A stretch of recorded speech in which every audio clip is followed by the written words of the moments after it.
All right, Billboard Chris is out there, and he says children cannot consent to puberty blockers, and some libs had something to say about it. You know, puberty blockers are completely reversible. Right? How are they reversible? They suppress it temporarily, and then if you go off them, it doesn't affect anything. Yeah, sure. If a kid went on puberty blockers for, let's say, 3 months and came off, puberty would resume, and there wouldn't be too much harm done. But in practice, what happens when these kids go to gender clinics, and we know this from gender clinics statistics themselves, it's pretty much 100% of these kids stay on them. They progress to the cross-sex hormones. They're being sterilized. They're being harmed for life. And if we just left them alone, they would grow out of this. We know this from all the academic studies that were done before they started drugging kids. One, it's not drugging kids, but two... What are they? These are drugs. These are chemical castration drugs. It's a prostate cancer drug. It's a drug for endometriosis, for uterine fibroids. It's a drug that's never been approved for these purposes. These are actually gonadotropin-releasing hormone analogs, if you want to get into the specifics of it. And it stops the pituitary gland from releasing a couple hormones, which in turn trigger testosterone in boys or estrogen in girls. So without that, they don't go through puberty. We're experimenting on children, harming them for life. And you think this is okay? You think that just everybody grows out of it? So if you look at all the academic studies into gender dysphoria, do you want me to answer your question or not?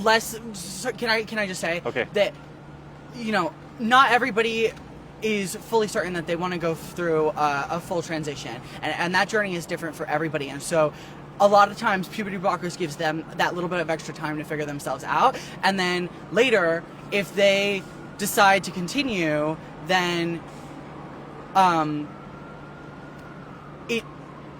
they can go on and be happier. Like, not everybody grows out of, that gender dysphoria, that need to be themselves. And so by saying that it is applicable for everybody, in that it's harmful to everybody, that's not true. Well, of course it's harmful to everyone.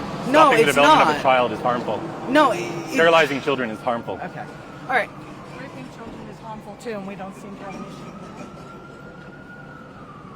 This is the level of intelligence. Didn't want to hear the answer.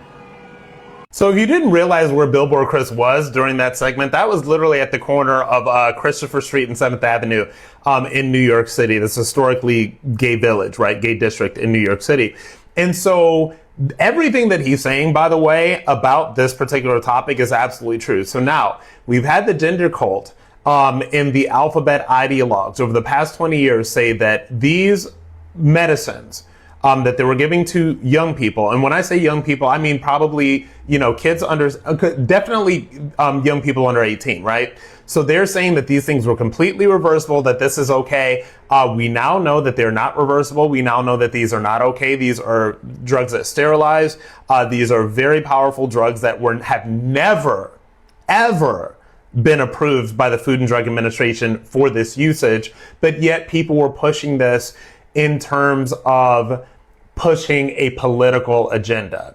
And there's so many young bodies that have been broken by all of this stuff. And we are now just starting to see the detransitioners. We are starting to see kids that are saying that I was allowed to be put on this medication, basically just like that. We are seeing people that are deciding not to continue with transition and going through health issues for the rest of their lives because of this. Even the most shining example that I think, the biggest example that we have in public life of somebody that went through a gender transition as a child is Jazz Jennings, who was on the TLC reality show, I Am Jazz. I don't know if this show is still out, but Jazz Jennings was literally America's first transgender child, and we followed this via reality television cameras for a decade plus, all right? Jazz Jennings has had health issues. Jazz Jennings never went through puberty. Jazz Jennings has had non-stop complications because of that surgery. And we have seen this all play out on reality television for the past 15 years. All right. So if that case isn't enough to make people seriously rethink this conversation, I don't know what is.